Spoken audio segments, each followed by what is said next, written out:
¿Qué tal, chicos? Ya pueden iniciar, por si acaso.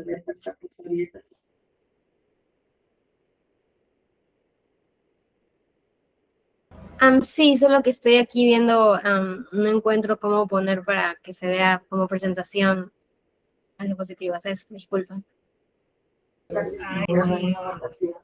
Al lado de donde dice compartir,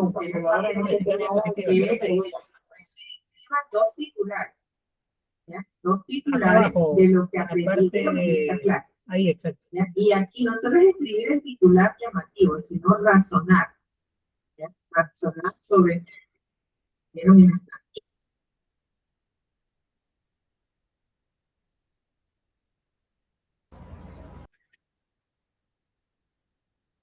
Ya se puede ver, ¿verdad? Sí. Bueno, buenas noches. Nosotros somos Andrea Castillo y Sidney Druitt y vamos a hablar acerca de Wall Follower y PID. Aquí nosotros vamos a ver cómo controlar para que nuestro vehículo no se choque contra las paredes. En la introducción, nuestros objetivos son que no se choque contra la pared el vehículo. También vamos a ver qué es LIDAR, que es uno de los elementos que vamos a utilizar. Vamos a explicar cómo con VESC podemos controlar la velocidad del motor y también cómo funciona el direccionamiento, utilizando un servomotor. Ya, primero, ¿qué es VESC? VESC es un controlador, un driver, que nos ayuda a hacer el intermedio entre una fuente de energía y nuestro motor, porque nosotros necesitamos que para controlar la velocidad que se suministre, vamos a tener que controlar la corriente entregada. Entonces, lo que luego nosotros vemos aquí dentro de VESC es que mediante, ¿cómo haremos el control? Con una señal PWM. Así es como se hará el control, y en este estamos utilizando 0. Bueno, ¿qué es LIDAR? Sí, se me está comprendiendo porque cualquier cosa. LIDAR. LIDAR es un sistema de teledetección que lo que hace es que emite un haz de luz y espera con un sensor el reflejo de ese haz de luz. Ahí calcula el tiempo y mediante una ecuación que utiliza la velocidad de la luz, el tiempo dividido para 2, nos da la distancia, y esto es lo que vamos a utilizar para luego evaluar la distancia de nuestros obstáculos. Perdón. También tenemos el servomotor. El servomotor, a diferencia de un motor normal, puede ser controlado en aspectos de que se puede calcular el ángulo en el que rota, se puede calcular la dirección, algo que no pasa con un motor normal. Ahora sí, bueno, recordando simplemente qué es un controlador es un subsistema de nuestro sistema general que nos ayuda a tener evaluar la señal de referencia, evaluar la señal que sale de nuestra planta y mediante ese valor calcular el error y actuar sobre ese error. Por ejemplo, nosotros tenemos a nuestro vehículo que queremos que no se choque contra las paredes. Aquí podemos ver un diagrama de bloques que nos ayuda como a comprender más cómo es el funcionamiento. Nosotros aquí tenemos la referencia, que en nuestro caso es la distancia deseada hacia la pared. También tenemos cómo nosotros recibimos esa señal. La señal viene a partir del sensor LIDAR, de LiDAR. Entonces, esta señal lo que hace es que el sensor mira la distancia y la compara con la referencia. Esta comparación entra a nuestro controlador, que es el controlador PID del cual estamos hablando y vamos a utilizar en este desafío. Y lo que hace es luego, esta señal ya con corrección, entra en la que se divide en dos, que una es en la que nosotros controlamos la dirección, el ángulo, y otra es en la que controlamos la velocidad. Estas señales pasan por VESC. O sea, una señal de las que salen del controlador, va al servomotor, que es para la dirección, mientras que la otra va a VESC, que es para controlar la velocidad.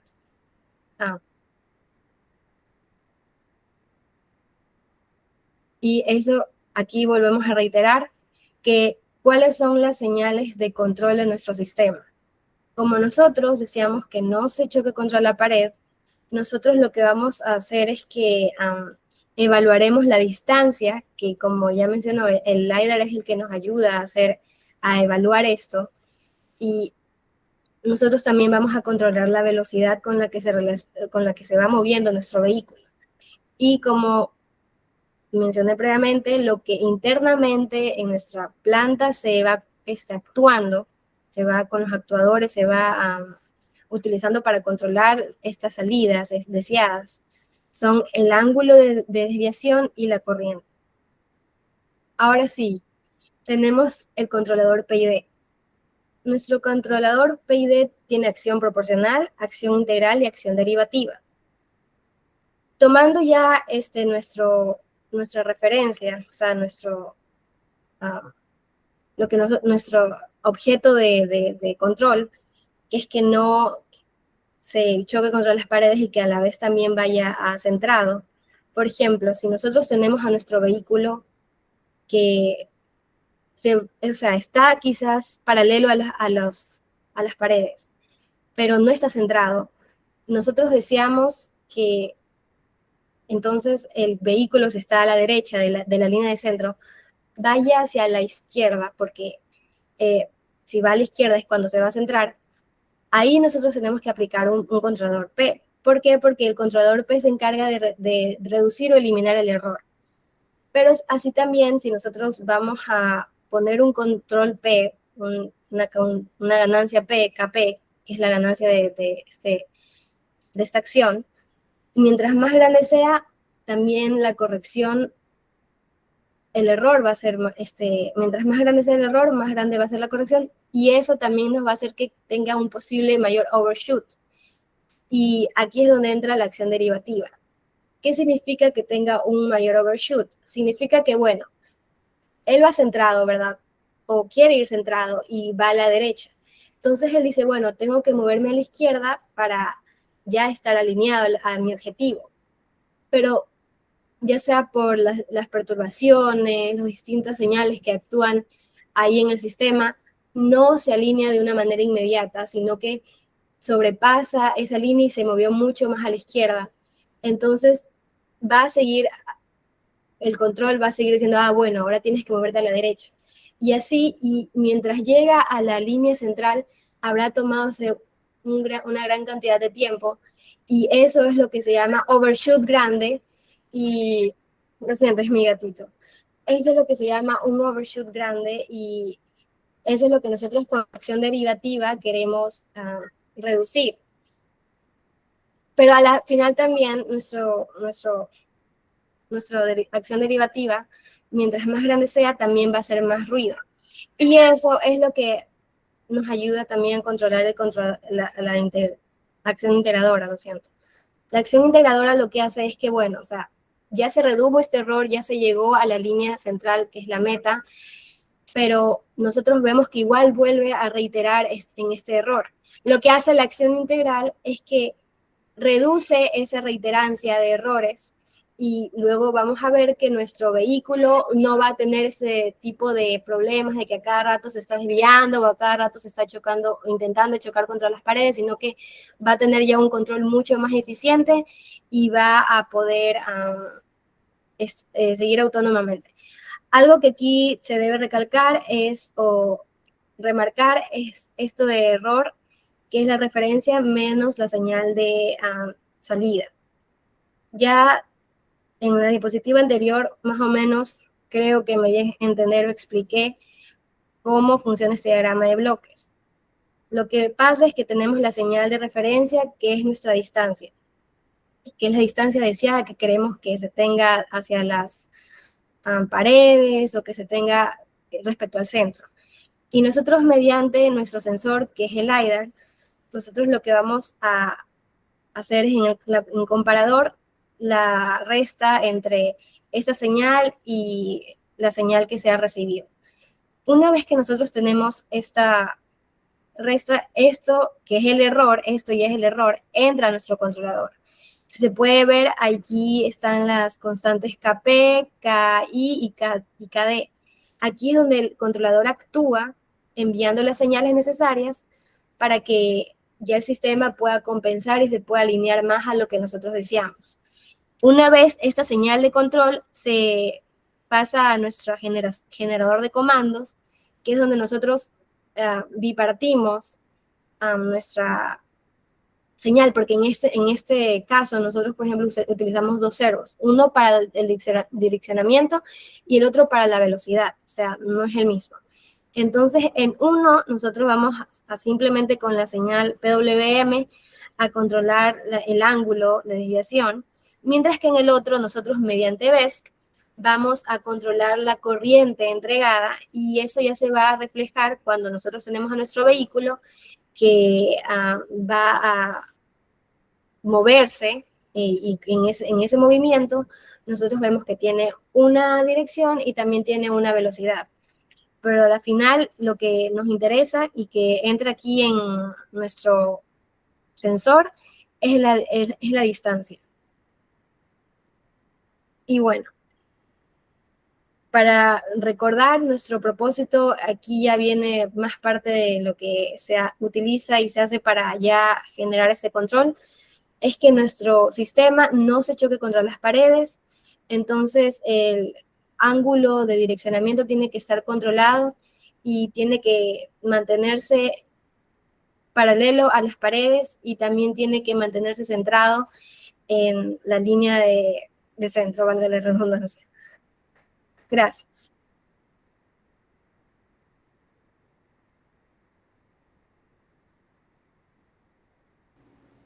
Ok, hola, hola, ¿sí me escuchan? Sí. ¿Qué será eso? Ya, perfecto. Ok. Ahora, en cuanto al funcionamiento del PID, primero necesitamos saber y ponernos en los zapatos del LiDAR para saber cómo realmente se procesan los datos. Eh, el LiDAR particularmente manda haces de luz y a partir de eso, a partir del rebote, nosotros recibimos los obstáculos que está percibiendo, ¿no? ¿Verdad? Entonces, en este caso, tenemos que estaría mandando un haz de luz y esto aquí y recibe el rebote.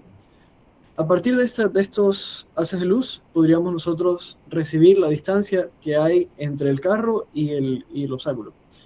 Esto nos sirve particularmente para poder calcular la desviación que haya entre la línea de centro y el verdadero frente actual del carro. Esto se ve mucho más fácil en esta imagen. Este círculo alrededor del carro de color rosado es lo que es el campo de visión, la vista periférica total del LiDAR que nos va a dar la visión del carro. Nosotros para poder calcular la distancia entre las dos paredes necesitamos seleccionar dos haces de luz. Estos dos haces de luces los determinamos a partir de una distancia predeterminada, en este caso 1.5. Según este ejemplo, en el programa usamos 1. Nosotros usamos esta distancia para que los haces de luz que retornen exactamente algún contacto cuando esta distancia se cumpla, nos va a dar un valor, en este caso angular, es el nombre que le puse, pero sería el número de haz que va a retornar cuando este choque a la distancia seteada, ¿no? ¿Verdad? Ok, entre este ángulo y este ángulo, bueno, perdón, el LiDAR va a retornar la distancia y el número de haz que sea, ¿no? ¿Verdad?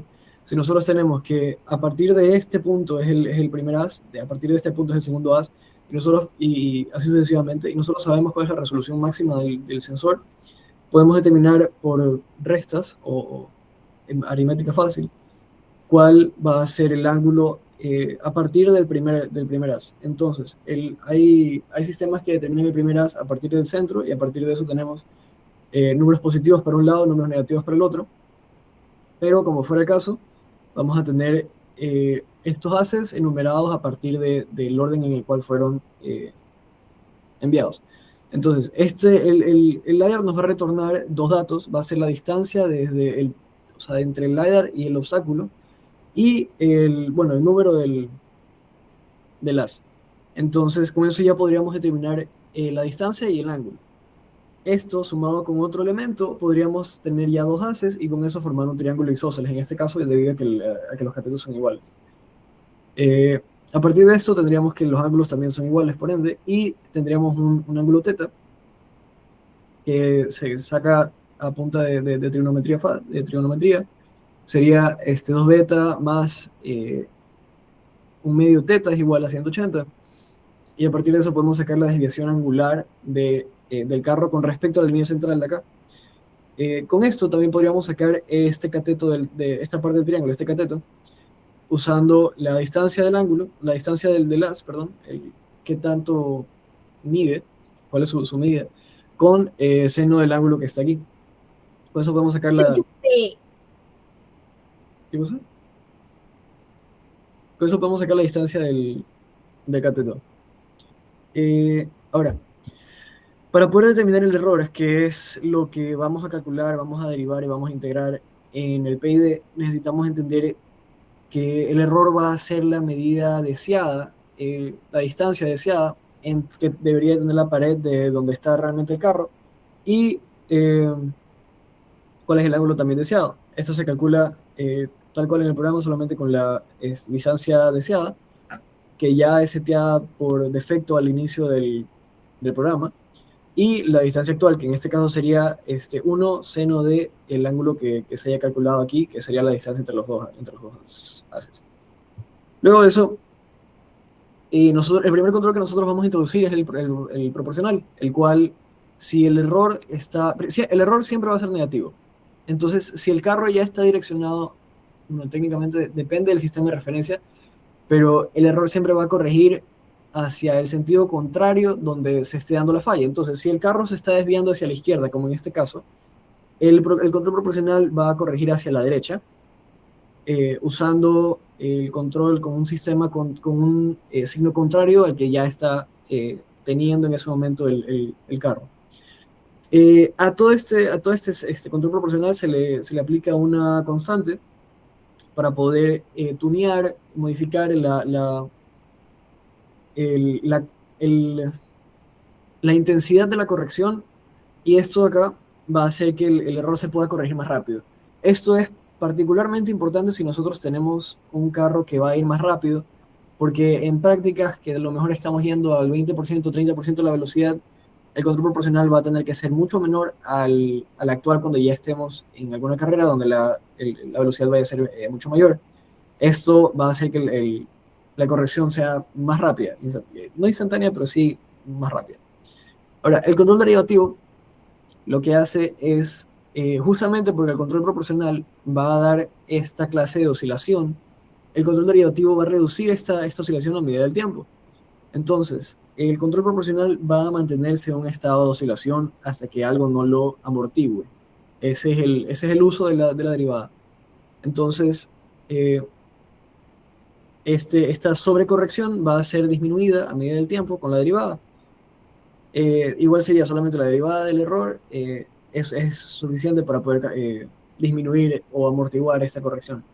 Ahora, el control integral, particularmente en el modelo con el que hemos experimentado, no se introdujo bueno, la constante con la cual se introdujo fue con 0, entonces no interviene dentro del modelo, porque nos dimos cuenta de que los datos que utilizaba el programa los analizaba o los utilizaba incluso después de haber reiniciado el sistema. Entonces, errores que antes se habían cometido al inicio o en alguna otra parte seguían estando presentes, incluso que se reinicie o se haga un reseteo del sistema. Eh, Esto realmente no llegó no llegó a verse como una necesidad, ya que los errores las correcciones que se dan entre el control proporcional y el derivativo era suficiente para poder mantener el carro en el centro. Eh, Ese sería todo el PID, donde eh, podemos corregir la trayectoria actual del carro. Tenemos la parte proporcional con su constante, tenemos la parte diferencial con su constante de este lado, y su parte integral con su respectiva constante. Recordemos que el error es la distancia deseada, o la orientación deseada, menos 1 seno de teta, teta siendo el ángulo de desviación que tiene el carro. Eh, Creo que por ahí necesito preguntar si alguien tiene alguna pregunta. ¿Está todo claro? ¿Alguien quisiera que regrese a un tema?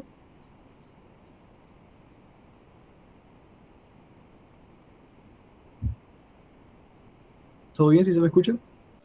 Sí, sí, escucha, sí, de todo, o sea, por mi parte al menos van explicando súper que bien. No sé si alguno de los presentes tiene alguna pregunta.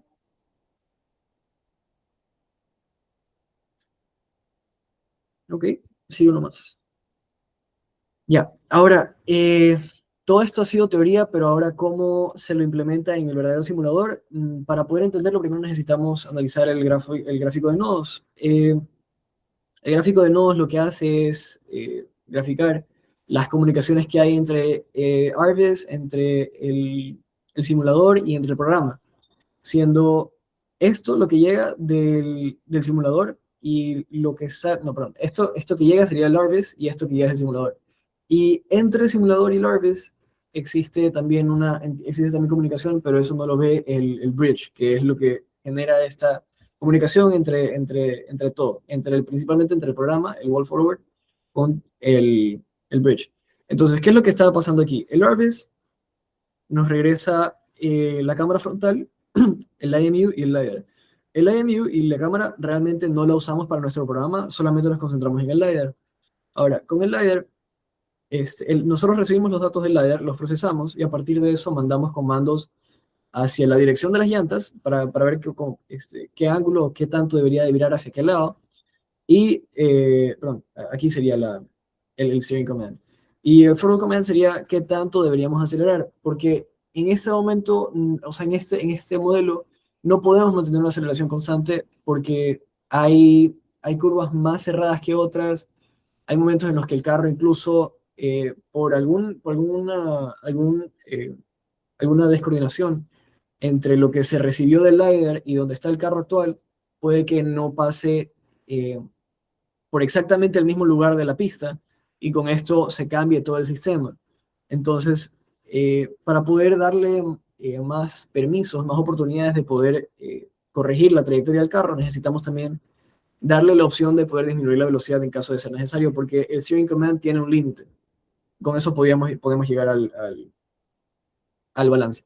Ahora, el outgoing bridge sería lo que va al simulador. Entonces, el steering command y el throttle command son lo que se comunica con el simulador y el simulador después se lo vuelve a enviar los datos de la nueva posición al Arvis y el Arvis vuelve a dar estos tres datos y se vuelve a repetir todo el ciclo. ¿Ok? Esos son los parámetros, las constantes bueno, estas son las constantes con las que he servido, que me sirve con las que he visto que me sirve todo el programa. La distancia deseada entre la pared y el carro pusimos que era 0.6 metros, el look ahead, que era L, que era la constante, los catetos, a la distancia que deberían tener los catetos, los haces de luz, la pusimos que sea 1, y teta, que es la distancia entre ambos haces, debería ser, bueno, no, la distancia de máxima donde puede ver el LiDAR así, para ver. Nosotros, la lista del LiDAR, nosotros la cortamos en estas partes. Nosotros no usamos esta parte rosada, usamos máximo hasta por aquí, más o menos. Entonces, con pi medios, nosotros lo que hacemos es, si este aquí es el frente del carro, vamos pi medios por acá y pi medios por acá, y a partir de eso nosotros sacamos los haces máximos. Eso hace que el programa pueda correr en computadoras con una menor capacidad o con un menor rendimiento, sin tener que analizar todos los valores del LiDAR para poder realmente comenzar a hacer alguna corrección o, sí, corregir la trayectoria del carro. Aquí tenemos la velocidad la velocidad máxima que puede tener en línea recta, 0.3 metros sobre segundos. Esta es la velocidad que debería de tener cuando el carro esté girando. La velocidad, hay un threshold donde, si en este caso es como una especie de límite, donde si el carro está virando, las llantas tienen más de cierto ángulo de giro, entonces se aplica esta velocidad, este porcentaje de velocidad. Bueno, esta velocidad en metros por segundo, sobre segundo. Si el carro vira más de 0.15 radianes, entonces se usa una velocidad de 0.15 metros sobre segundo. Y tenemos que el ángulo máximo de giro de las llantas es 0.6 radianes para cada lado, o sea, 0.6 y 0.6. Luego, estos parámetros de seguridad los introduje porque varias veces nos estábamos topando con que si nos acercamos mucho a una pared, lo ideal sería disminuir la velocidad para que la trayectoria del carro se pueda corregir con mayor intensidad y prevenir choques, básicamente. Entonces, lo que hace estos parámetros de seguridad es determinar cuándo hay una pared más próxima de lo que debería. 0.7, esto aquí se contrarresta con esta distancia y con eso solamente vemos que si hay una pared directamente, que si hay una pared al frente, disminuimos la velocidad hasta que el PID pueda corregir la trayectoria del carro. Ahora, la forma en la cual nosotros realmente, el programa obtiene todo lo del LiDAR y se comunica con el simulador es a partir de este nodo, el wall follower, que era lo que vemos en el gráfico en esta parte. Si me carga, creo que me congelé. Esta parte. Entonces, aquí seteamos la comunicación con el programa. Tenemos que recibir el LiDAR y tenemos que enviar el steering command y el throttle command. Eso es lo que hacemos acá. Creamos una suscripción al LiDAR y creamos un publisher para el steering command y para el throttle command. El publisher es el emisor y el subscriber es el receptor. Entonces, o sea, la suscripción que hacemos nosotros. Ahora, algo que a mí me llamó la atención particularmente es este 10 que se mantiene acá. Lo investigué y era básicamente la cantidad de datos que mantiene en el buffer para procesarlos. Entonces, tenemos, una vez que hemos llamado el LiDAR, ya tenemos 9 llamados restantes. Si llegamos a 0, se elimina el último, bueno, el más viejo, y entra uno nuevo. Y esto aquí es básicamente para no sobresaturar la memoria después de una vuelta, ya estaría completamente pausado el sistema. Entonces, esto lo que hace es poner un límite para la cantidad de datos que nosotros podemos recibir. Y eso también pone un límite para la cantidad de datos que nosotros almacenamos. Y esto también le da un límite de almacenamiento para la parte de la integral. Pero nosotros, por alguna razón, no vimos esto funcionando. Porque aunque reiniciamos, aunque llevamos ya tiempo con el carro rodando, aún así teníamos el mismo error. El carro sobrecorregía hacia un mismo lado y se mantenía ahí. Con esto definimos los errores previos al cálculo o a la toma de datos del LiDAR, y con eso el carro arranca en línea recta y no arranca para alguno de los dos lados. Y bueno, esto aquí es un mensaje nada más para que lleguen a terminar cuando ya el programa se está ejecutando. Aquí calculamos el PID, definimos lo que es la integral, la derivada y el error. Y bueno, aquí tenemos todo. Solo calculamos y con esto ya podemos cambiar la trayectoria del carro. Es lo mismo que está en la teoría diapositiva. Lo volvemos a escribir acá para que todos lo podamos recordar. Ahora, en resultados tenemos este video. No dura mucho, pero muestra todo lo que se pudo hacer. Aquí comenzamos a correr el script. Conectamos el simulador al ARGIS y podemos ver aquí el TF, que sería los vectores de las llantas del carro. La pista roja que vemos a los lados, las dos líneas rojas que vemos a los lados son los datos del LiDAR. Y ahí va avanzando el carro. Ahora, la flecha rosada que ven que se está moviendo de forma errática es el IMU, que son es el vector por así decirlo, de aceleración o hacia dónde se está dirigiendo el carro en ese momento. Es algo así como la velocidad instantánea. Entonces, en algunos momentos vemos que está yendo para algún lado y es porque el carro está redirigiéndose hacia ese lado. Si vemos que está para el otro lado, está redirigiéndose para el otro lado. Y si vemos que está yendo para atrás, es porque el carro está desacelerando en ese momento. Ahora, aquí vemos que el carro toma una mayor velocidad cuando va en línea recta. Ahí hubo pequeños tramos donde aceleraba más, pero vemos que está corrigiendo lo más posible para mantenerse en la mitad de la pista. Todo esto se mantiene.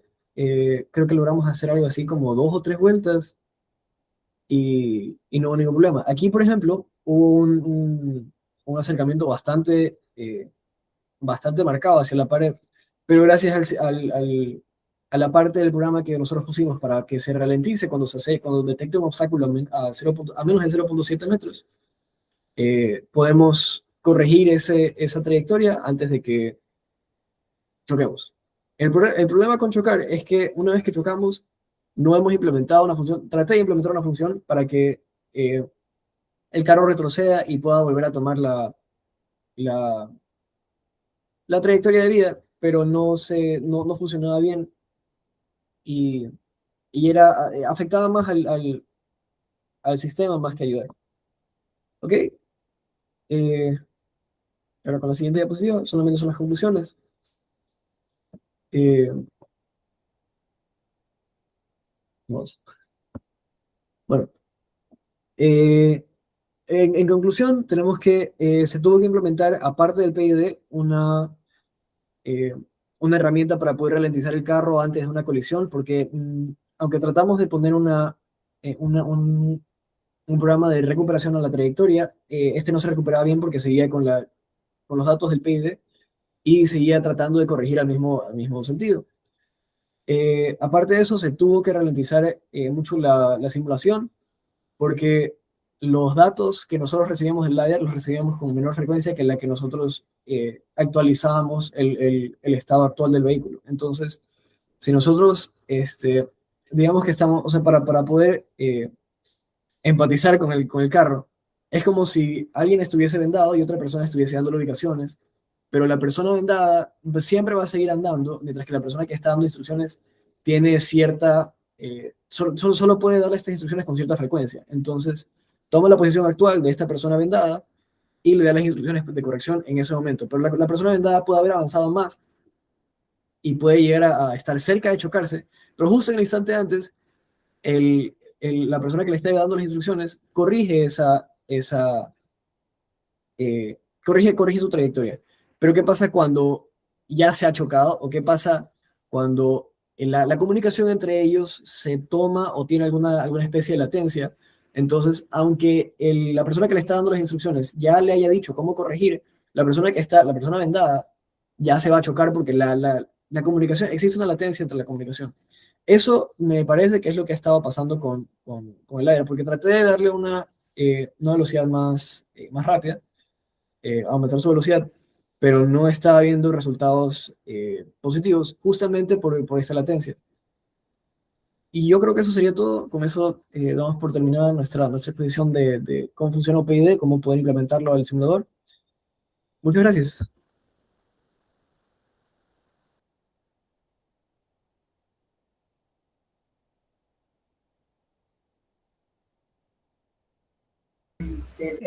Bien, gracias por la exposición, tanto a Sidney y a Andrea. Vamos a continuar con el siguiente grupo, que sería Daniel Chávez y tu grupo.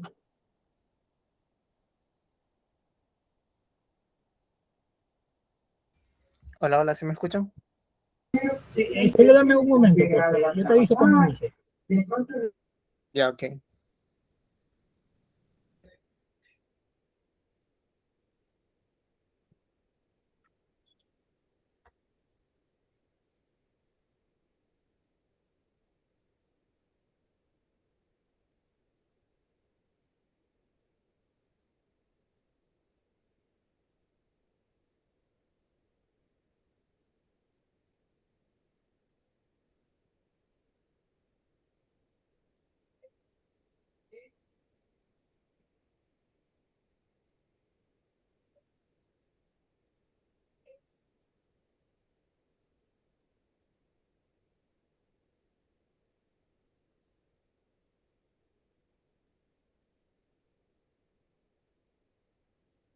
Por ejemplo, Ya puedes iniciar, internet, no hay protector.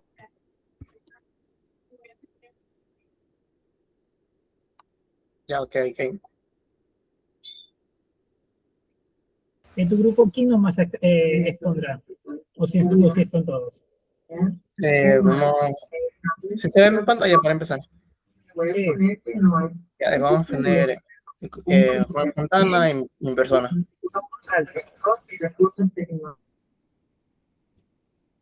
Sí. Ya. Muy buenas con todos. Mi grupo va a tratar sobre el tema de SLAM y vamos a dar un pequeño seminario de cómo utilizar el SLAM con el simulador AutoDrive que estábamos usando ahorita. Dentro de lo que vamos a hablar va a ser sobre una pequeña introducción de lo que son los mapas, el problema que surge dentro del SLAM y también de lo que son el mapa de ocupación, como son los Open Grid y los que son transformaciones de coordenadas. Y explicamos sobre cómo implementar esto en nuestro sistema operativo de ROS, Ubuntu. Entonces, primero, ¿por qué necesitaríamos un mapa? Si bien vimos durante todas las exposiciones que podemos mover robots sin necesidad de tener un mapa, pero dentro de lo que es la robótica, el robot o el vehículo necesita mucho saber lo que lo rodea en su entorno y qué obstáculos hay y diferenciar si estos obstáculos son estáticos o si son móviles, como por ejemplo en una persona, y también las limitaciones que hay del espacio. Entonces, dentro de los mapas que podemos encontrar lo que son los mapas de ocupación, que son los que son, sería Occupancy Green, que los espacios ocupados los marcamos con negro, que dentro de la gama de colores sería como 275 por ahí. Tenemos lo que son una nube de puntos, que es hacerse un mapeo de puntitos dando forma a lo que es el objeto que tenemos enfrente, y los mapas de características, que son mapas donde el objeto que tenemos enfrente se le pone una característica de forma geométrica. Otro mapa que es muy común ver que son los mapas semánticos. Usualmente se lo usan lo que son OpenCV para segmentar. Digamos, adelante podemos detectar si tenemos un carro o una persona y vamos segmentando esta área. Y el último mapa que podemos encontrar son los mapas HD, que son de alta precisión y abarca un poco todo lo que de los demás mapas. Entonces, ¿por qué en serio un mapa? Para tener un mapa surge un pequeño dilema de la robótica, que es como similar a lo que es el huevo de la gallina. En este caso es que primero la localización o el mapa. ¿Por qué? Porque ¿cómo voy a... el problema de la localización es cómo voy a saber dónde estoy si no tengo un mapa. Y cómo tengo un mapa si yo no sé dónde estoy. Entonces, ese es el gran dilema. Entonces, ese es uno de los retos que se enfrenta un vehículo, un robot al momento de ponerse en marcha. Entonces, cuando tenemos un mapa, nos preguntamos siempre dónde estamos. O sea, ya sabemos que tenemos un mapa, pero nos preguntamos en qué parte del mapa estamos. Y en el caso de que, eso es en el caso de localización. Y en el caso de mapeo es, digamos, sabemos dónde estamos, pero necesitamos saber qué es lo que nos rodea. Si bien estas cuestiones las resuelve el SLAM, que es, el SLAM por sus siglas es Simulation, Location and Mapping, que es localización y mapeo simultáneo. Vamos a hacer las dos cosas, a darle solución al problema al mismo tiempo. Dentro de esta categoría de SLAM tenemos lo que son infiltrados, que son los que se va realizando mediciones, se va creando el mapa según las nuevas mediciones que vamos teniendo.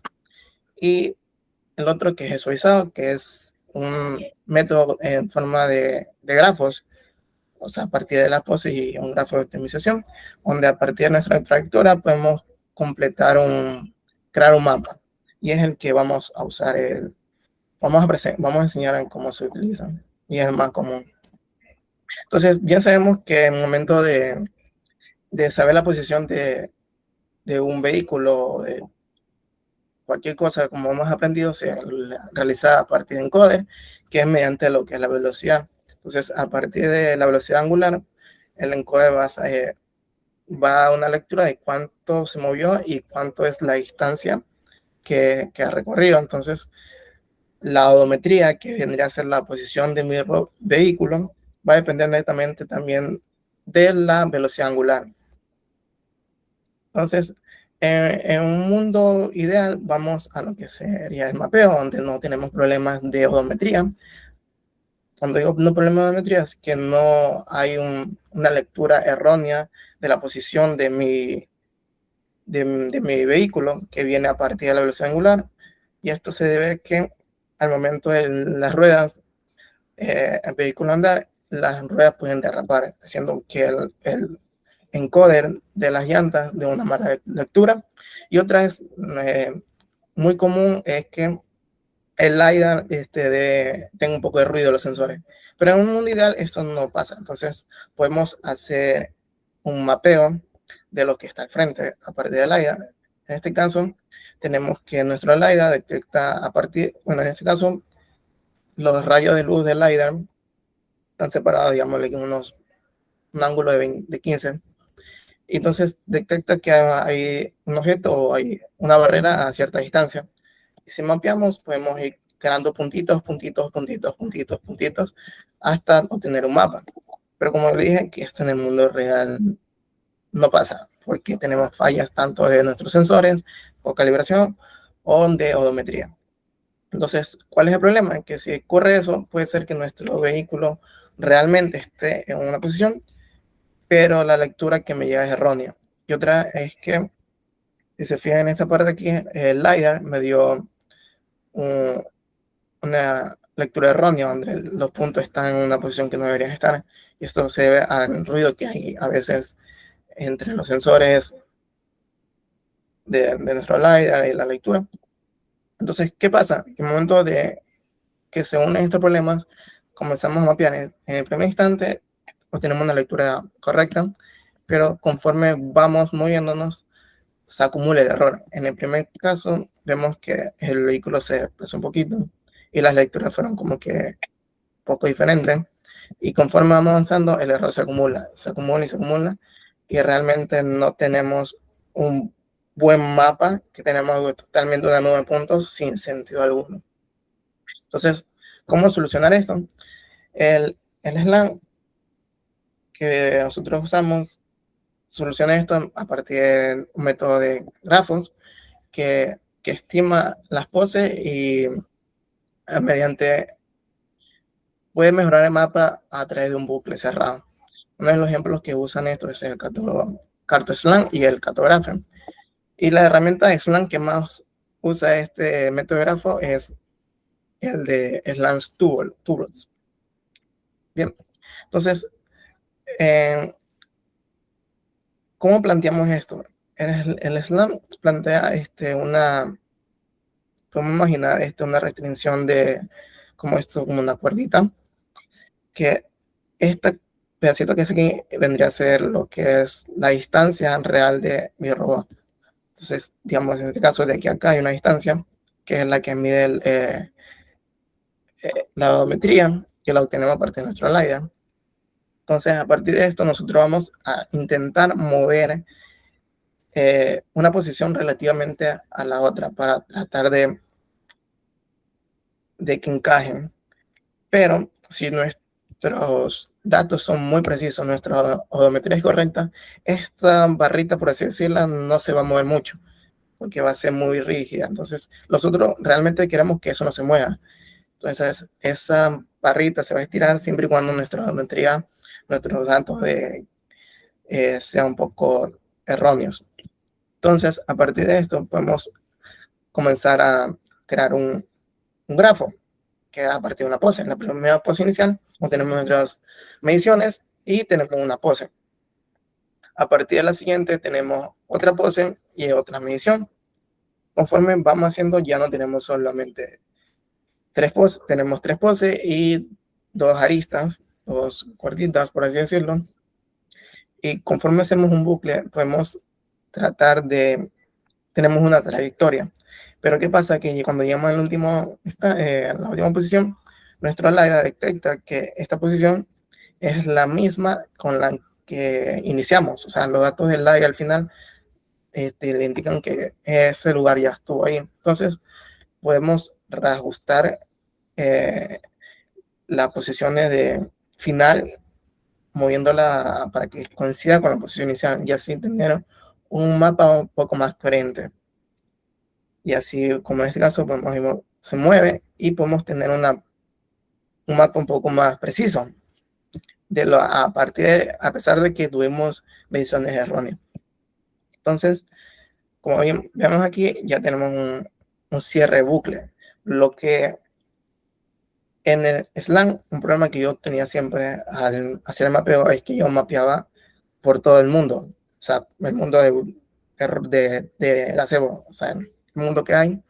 Yo mapeaba y me iba por todos lados, porque según yo quería que el área me capte todos los espacios chiquititos, pero eso es un error porque va a hacer que tengas un mapa muy chueco, por así decirlo. Entonces lo que buscamos es hacer siempre un bucle, tratar de que siempre la medición inicial sea la final para tratar de tener un mapa más preciso. Pero a pesar de eso suele haber un poquito de errores. Algo que no debemos hacer es sobreescribir un bucle, porque puede ser que nos dañe el mapa que ya habíamos creado al principio.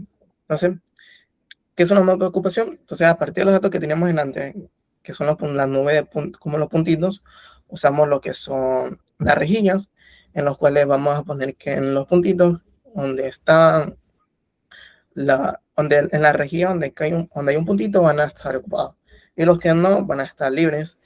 Entonces, en este caso, en esta figura aquí vemos que los puntitos, las rejillas negras estaban ocupadas por los puntos. Entonces, eso ya sería un obstáculo, o en este caso sería la pared que limita el espacio. Y como podemos ver también aquí hay unas partes que están como en grises. Esas son partes que se entiende que el área todavía no topa. O sea, como que partes que no están mapeadas, por así decirlo. Y bueno, a partir de esto ya podemos crear un mapa y tenemos el mapa. Entonces, un tema importante que son de las coordenadas de transformación. Cuando movemos el robot, tenemos lo que es nuestro frame de odometría, que es donde está el robot. Y el base link, por lo general, es la base del robot. En este caso, como estamos usando un vehículo, nuestros base link van a ser lo que son las llantas izquierda y derecha. Entonces, a partir de estos frames, vamos a ver qué tanto se movió el robot en referencia a su odometría. En este caso, la odometría es la posición que yo estimo, pero el robot realmente está en otro lado. Pero este puede ocasionar un problema que en el momento de estar en nuestro ARBIS, perdón, puede hacer que el mapa salte, o sea, se salte conforme a la odometría. O sea, no podemos poner que nuestro padre es la odometría, por lo cual debemos poner un frame fijo, que sería en este caso el mapa. Pero no podemos poner que la base sea hijo del padre y de la odometría, por lo que eso es una contradicción. Entonces, lo que debemos hacer es hacer que vamos a tener una relación de mapa o DOM para poder estimarlo dónde está el robot. Para los que son de mecatrónica, este tema lo verán mucho más en lo que es en robot. Ahí van a ver lo que son transformaciones, cómo llegar de un camino a otro. Es muy importante para lo que son para saber las trayectorias, digamos, un brazo robótico. Tú quieres mover un joint. Estos son joint, por así decirlo, son frame. Entonces, digamos, mover de un punto a otro, usa mucho esto de las transformaciones.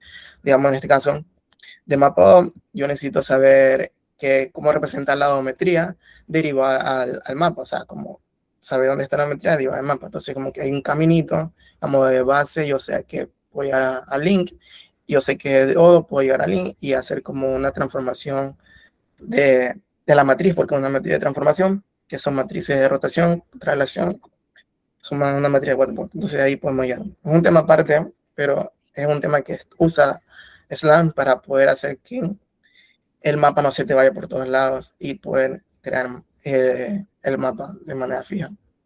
Y eso, bueno, si son mecatrónicos van a ver eso en robot. Y bueno, esta parte ya le responde el compañero.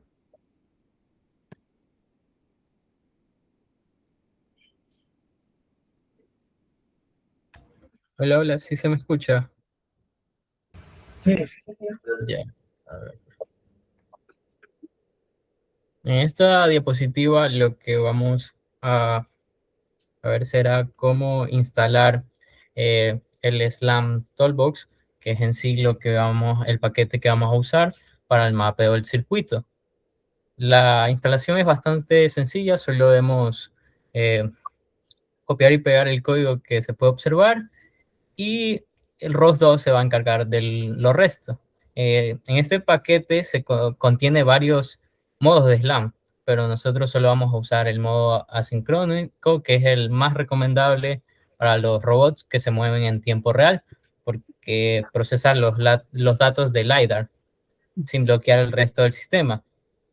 Ahora, para la ejecución, el comando base es el que se muestra. En este comando, lo que yo realicé en mi implementación fue un setup diferente al estándar, debido a que en lugar de usar el launch file, yo lancé el nodo directamente con ROS2 y los parámetros los configuré manualmente con ayuda de la IA. Y ahí específicamente cambié algunos frames, como el del ODOM, como el del mapeo, y redirigí los topics del scan. Y debido a que también tenía problemas debido al LiDAR con los timestamps, con el tiempo, debido a que yo estaba usando un VirtualBox y el tiempo de Linux y Windows tenía problemas con eso. Entonces lo que realicé fue corregir esto con un nodo adicional llamado LiDAR Republisher.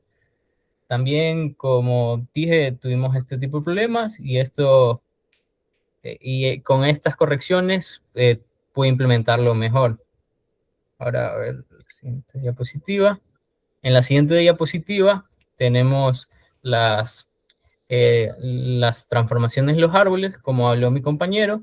Esto es uno de los componentes más importantes y fundamentales de cualquier sistema robótico. ¿Y qué significa Transform? Es un sistema que permite al robot saber en todo momento la posición y orientación relativa de cada parte de su cuerpo y de cada sensor que tiene. Sin este árbol, el robot simplemente no podrá funcionar porque no sabría dónde el LiDAR tiene su relación con el carro, ni dónde está el carro en relación al mapa. En nuestra implementación, logramos construir un árbol, como se puede observar, funcional. Se puede observar en la parte superior, podemos ver el frame map, que representa el marco de referencia global, es decir, el mundo en el que el carro se mueve. En el segundo podemos ver el segundo frame, que es el ODOM, y ahí podemos ver los demás. Estos frames fueron creados y mantenidos por el SLAM Toolbox, que es el algoritmo que nos permite crear esto. Debajo del mapa, como se puede observar, tenemos los demás frames, que representan la estimación donde está el carro basada en la odometría. Este frame es especial debido a que es el puente entre el mapa global y el carro. En un robot real, la odometría es calculada usando encoders en las ruedas que miden cuánto ha girado cada rueda y así estiman el desplazamiento del robot. Sin embargo, en nuestro caso, con el simulador, no teníamos acceso directo a esta información de manera sencilla, por lo que desarrollamos un nodo aparte llamado ODOM Publisher, que utiliza los datos del sensor IPS, que es básicamente un GPS simulador, combinado con la orientación del IMU para publicar la odometría en tiempo real. Bajo el frame ODOM encontramos que este es el frame base del carro, es decir, se centra en la referencia del vehículo y este frame está conectado con los demás frames como las partes mecánicas del carro, y tenemos también el frame del LiDAR que representa la posición del sensor en el carro, y tenemos el frame front camera para la cámara frontal y los demás frames que se pueden observar. Todo este árbol fue construido de manera progresiva para la implementación del desafío planteado. Ahora vamos a la siguiente diapositiva, donde podemos ver el gráfico de nodos. En esta la realizamos con diferentes tópicos, y aquí funciona en ROS2 funciona como un modelo de comunicación basado en publicadores y suscriptores. Cada nodo puede publicar un mensaje en un topic y otros nodos pueden suscribirse a este topic para recibir esos mensajes. El grafo de nodos es la representación visual de todas las conexiones que hicimos en el proyecto, y nos permite entender pues, de un vistazo cómo fluye la información del sistema. Como podemos ver al lado izquierdo del grafo, podemos ver el simulador del Autodrive, que actúa como la fuente principal de todos los datos del sistema. El simulador publica en múltiples tópicos los datos de todos los sensores del carro, incluyendo tanto el LiDAR, su tópico, el del IMU y su tópico, el del IPC y su tópico, y el de la cámara frontal, cada uno con su tópico. También recibe comandos de control del carro a través de el tópico Throttle y Steering Command. En el carro, en el centro del grafo podemos también observar, a ver, por aquí podemos observar los demás nodos que se desarrollan, y el primero que podemos ver es el Odon Publisher, que como le expliqué, yo lo puse debido a que tenía problemas con el tiempo de ambas, de Windows, del simulador con el ROS, y se suscribe al topic del IPS y del IMU para procesar estos datos en la odometría, y también publica las transformaciones necesarias. Este nodo es fundamental porque sin odometría no existiera el SLAM Toolbox. No se puede saber dónde el carro está mientras construye el mapa. El segundo nodo que podemos ver es el LiDAR Republisher. Este nodo nació de la necesidad de resolver también el problema del tiempo que tuvimos. Lo que hace es tomar los mensajes del LiDAR que viene del simulador con problemas de tiempo y los republica en un nuevo tópico llamado LiDAR Fixes, y esto hace que no tengamos problemas con el tiempo de Linux, y esto permite que pueda procesar los datos del LiDAR sin descartarlos, porque cuando yo intenté implementarlo los descartaba. Entonces le pregunté a la IA y esta solución fue la que me dio. El nodo principal del sistema es el SLAM Toolbox, el que se puede observar. Está aquí. Este es el nodo que recibe el LiDAR, tanto corregido como ya expliqué, y la odometría. Y con esta información se construyó el mapa del entorno en tiempo real, publicándose en Topic Map. En Topic Map también se publicó las actualizaciones del mapa y datos de visualización que pasan al AirVis. Finalmente, como se puede observar aquí, está el AirVis, que es la herramienta de visualización de ROS que nos permitió ver el mapa que construimos, implementado y depurado manualmente, que ya voy a explicar cómo lo hicimos. Resolviendo múltiples problemas que tuvimos, pudimos llegar a una solución. En la siguiente diapositiva podemos ver un video de cómo se implementa los pasos para correr, como dice, los códigos y para crear el mapa. En sí, lo que podemos decir es que en el primer paso sería abrir el simulador y abrir varios terminales para como dice, en el primer terminal lo que vamos a hacer es correr el ARVIS, y ahí hacemos también el puente del simulador. En hacemos el puente entre Windows y ROS. Lo lanzamos con el comando ROS-launch y ahí establecemos la conexión entre ambos. También en nuestra implementación también lanzamos este paso de los nodos adicionales que desarrollamos, el Odon Publisher, que lo pusimos en el segundo terminal, que calcula la odometría combinando el IPS con el IMU, y el LiDAR Publisher, que corrige los problemas de tiempo entre Windows y Linux. El tercer paso que se puede decir es correr el SLAM en modo online asincrónico. Este es en el cuarto terminal que lo desarrollamos. Procesa los datos del LiDAR junto con la odometría para construir el mapa que tenemos en el entorno. Lo configuramos con los parámetros correctos para nuestro setup y especificamos los frames correspondientes y los topics. El cuarto y último paso es mover el vehículo, y ahí en nuestro caso lo manejamos directamente en el simulador de Windows usando el teclado y con cuidado, para que fuimos despacio debido a que para que el LiDAR pudiera escanear todas las paredes correctamente. Igual hay algunos errores, por eso es que en el siguiente paso nosotros vamos a como editar el mapa para que se corrija. Aquí lo que se va a hablar sobre la edición del mapa generado por SLAM. Una vez terminado el circuito, nosotros lo exportamos y pasamos a un editor y lo guardamos. Y lo pasamos a un editor para limpiarlo. El mapa se guarda en escala de grises, donde, como se puede observar,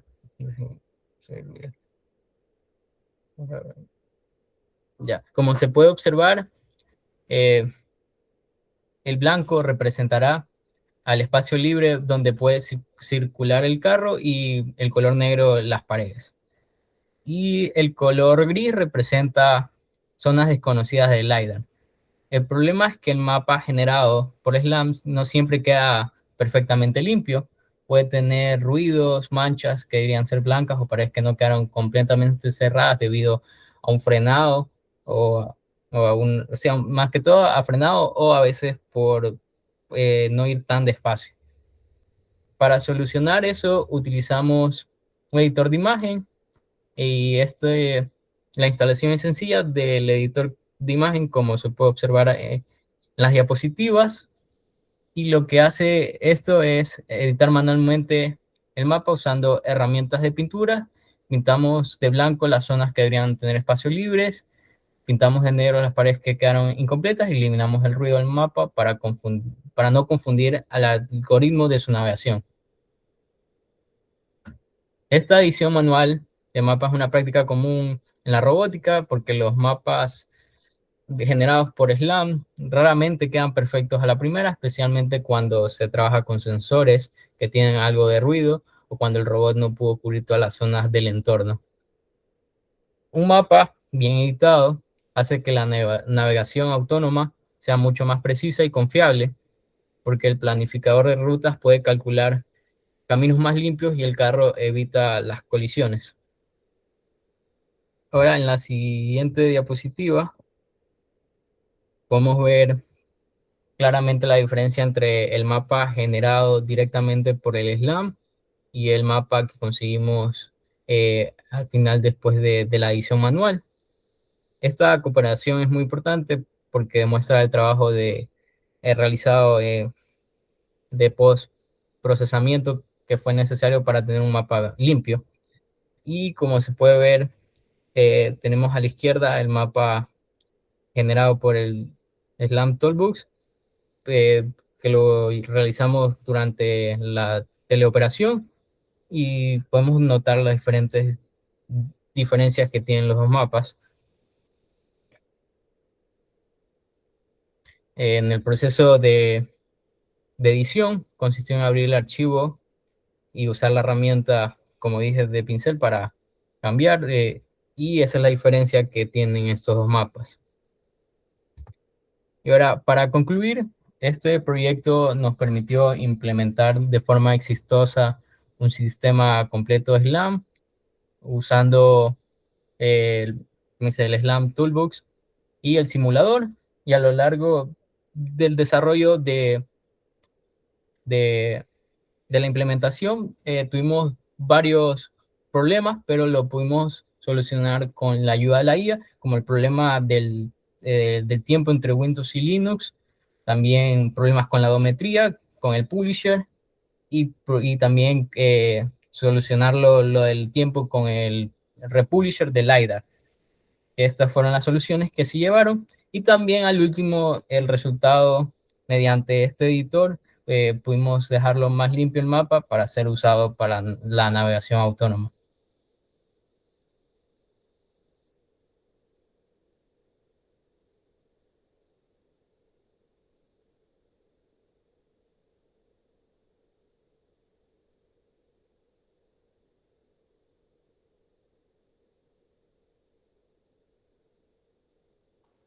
Bueno, no sé si alguno tiene una pregunta.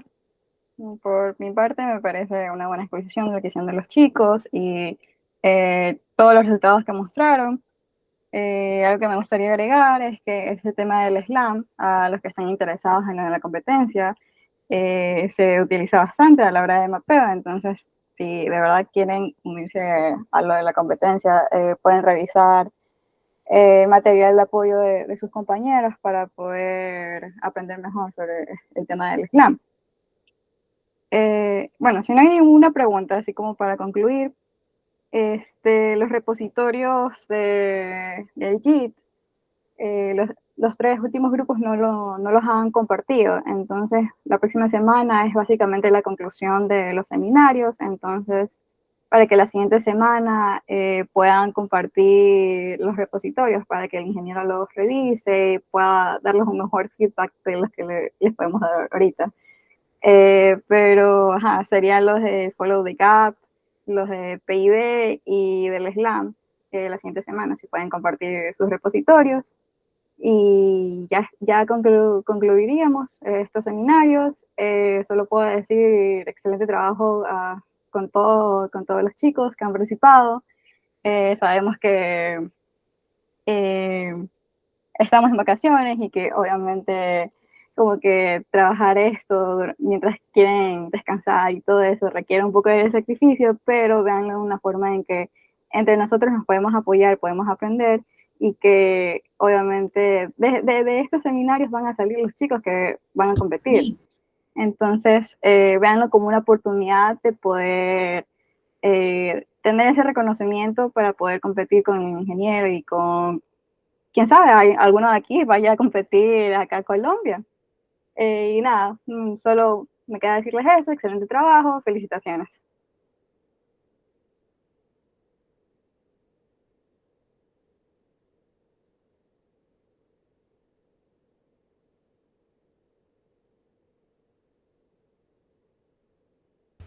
Eso sería todo, chicos. Ya se pueden salir. Buenas noches, entonces.